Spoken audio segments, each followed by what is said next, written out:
Salut à tous, aujourd'hui je vous fais une vidéo qu'en fait j'aurais dû vous faire depuis longtemps parce que notamment dans mes vidéos de drone je vous parle toujours de l'importance de l'utilisation des filtres, mais j'ai toujours plein de commentaires ou de messages privés qui me demandent des précisions. Donc bah c'est parti, aujourd'hui je vous explique à quoi servent les filtres à la fois en photo et en vidéo, lesquels moi j'utilise et que je peux vous conseiller. Les filtres UV, comme leur nom l'indique, ils vont filtrer les rayons UV qui atteignent votre capteur et donc atténuer certaines teintes. Mais aujourd'hui, sachant que la plupart de nos optiques, leur verre est déjà traité contre les rayons UV, bah ça fait un petit peu double emploi. Moi, le plus gros intérêt que je trouve à ces filtres, c'est tout simplement de protéger le verre de mes optiques. Vu qu'ils ne modifient pas la quantité de lumière qui passe, qu'il soit monté ou non ce filtre, mon exposition ne va pas changer pour mes prises de vue.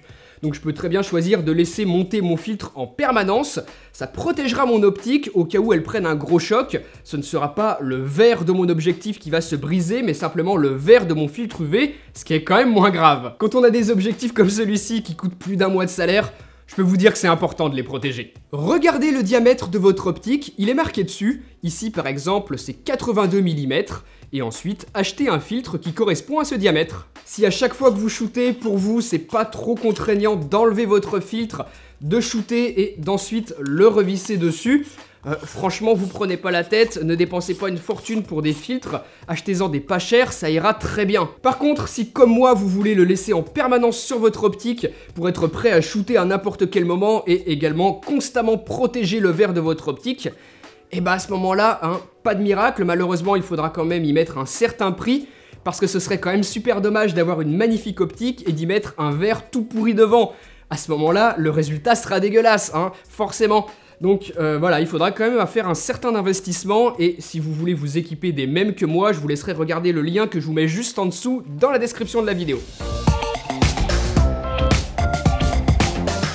Les filtres gris neutre, dont vous entendez également parler sous le nom de filtre ND, pour densité neutre, ce sont des filtres qui vont diminuer la quantité de lumière qui atteint votre capteur. Et le but de ça, eh bien, c'est qu'en les fixant devant notre objectif, on diminue cette quantité de lumière sans avoir à toucher à aucun paramètre de notre boîtier. Pour savoir si un filtre va filtrer peu ou beaucoup de lumière, on va se référer à sa valeur. Elle est inscrite dessus et c'est à ça que correspondent les fameux ND4, ND8, ND16, ND32, etc. Plus le chiffre est grand, plus le filtre est puissant, moins il va laisser passer de lumière. Et je vous donne tout de suite un exemple très concret, regardez. Ça c'est un ND8, vous êtes encore capable de voir le bleu derrière, il filtre relativement peu de lumière. Et ça c'est un ND1000, là c'est totalement noir, c'est un filtre que l'on va utiliser en extérieur principalement lorsque l'on a besoin de filtrer énormément de lumière. En photo, on va s'en servir principalement 2 jours, pour faire une pause longue. Parce que je vous apprends rien, si 2 jours vous avez envie de faire une pause de plusieurs secondes, même en fermant à fond sur votre optique, vous aurez toujours beaucoup trop de lumière. En vissant un filtre, ici j'ai utilisé ce ND1000 dont je vous parlais juste avant, eh bien vous pouvez vous permettre de descendre votre vitesse d'obturation et ça vous ouvre beaucoup plus de possibilités créatives. Dans ma vidéo où je vous explique comment faire un timelapse, je vous avais d'ailleurs expliqué que c'est la seule façon d'avoir cet effet de mouvement grâce à la pause longue. Bref, vous comprenez l'intérêt. Et puisque c'est toujours bien d'être au courant, même si je le détaillerai pas ici, sachez qu'il existe aussi des filtres dégradés qui vont assombrir le haut de l'image uniquement par exemple. Ça, on s'en sert en photo de paysage pour garder exposé correctement son premier plan, tout en conservant des informations dans le ciel qui est très souvent la partie la plus lumineuse de l'image. En vidéo, l'utilisation que l'on a des filtres ND, elle est un petit peu différente que celle que l'on peut avoir en photo, puisqu'on va généralement s'en servir lorsque l'on filme avec une grosse source de lumière, par exemple le soleil, hein, si vous êtes en extérieur, et que l'on veut filmer à grande ouverture tout en conservant une vitesse d'obturation à 180 degrés.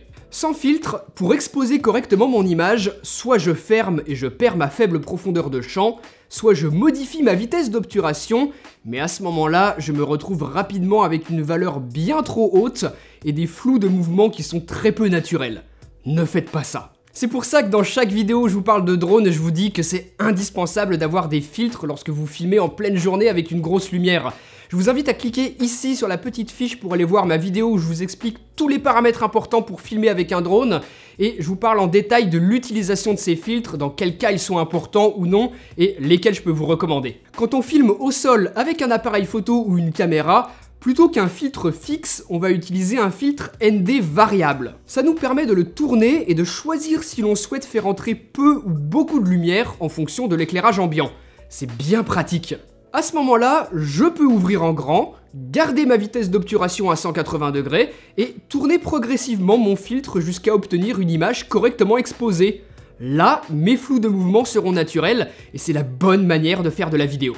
Pour la photo, n'hésitez pas à mettre le prix dans de bons filtres ND fixes afin de conserver un bon piqué dans votre image, ce que malheureusement vous ne retrouverez pas sur des filtres beaucoup plus entrée de gamme, il n'y a pas de miracle.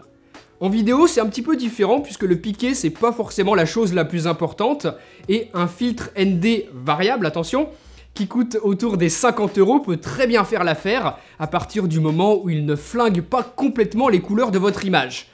Et encore une fois, si vous avez envie d'une bonne référence parmi tous ceux que j'ai pu utiliser et tester et continuer d'utiliser encore aujourd'hui d'ailleurs, je vous laisse regarder les liens que je vous mets en description de vidéo. Achetez-vous un seul bon filtre ND variable qui correspond au diamètre de votre plus grosse optique. Ensuite, lorsque vous aurez besoin de le visser sur de plus petites optiques, vous pourrez comme moi utiliser des bagues. Ça coûte 10 balles et ça vous permet d'utiliser votre filtre sur n'importe quelle optique. Là aussi, je vous mets un lien dans la description de la vidéo. Achetez-en, franchement, vous en aurez toujours besoin un jour ou l'autre. Et enfin, le dernier type de filtre dont il faut comprendre l'intérêt, ce sont les filtres polarisants. J'en utilise aussi souvent que je peux, que ce soit sur mes optiques pour mon boîtier et également pour mon drone. Un filtre polarisant va permettre d'énormément diminuer les reflets. Ici, je peux voir les fonds marins en plein soleil à plusieurs dizaines de mètres d'altitude, c'est grâce à ça. Ça va éliminer les reflets d'une vitre, les reflets de l'eau, et regardez ici, on le voit par exemple très bien. Mais vous remarquez que lorsque je polarise, mes couleurs deviennent également plus éclatantes. Regardez le vert dans les arbres. Encore une fois, c'est plutôt flagrant. Moi, tous mes filtres polarisants, ils sont variables. En les tournant, je peux modifier l'intensité de ma polarisation. On va pouvoir augmenter le contraste entre le ciel et les nuages, réduire le voile atmosphérique. Bref, les images que vous avez sous les yeux parlent d'elles-mêmes. Vous voyez l'intérêt que ça a, à la fois en photo et en vidéo. Voilà, j'espère avoir su vous expliquer de manière plutôt simple à quoi servent les filtres, pourquoi il en existe de différentes sortes et dans quel cas est-ce que l'on doit les utiliser. Servez-vous des liens que je vous ai mis juste en dessous en description de vidéo si vous voulez vous équiper des mêmes que les miens. Et puis moi je vous dis à très bientôt pour une prochaine vidéo. Allez, salut!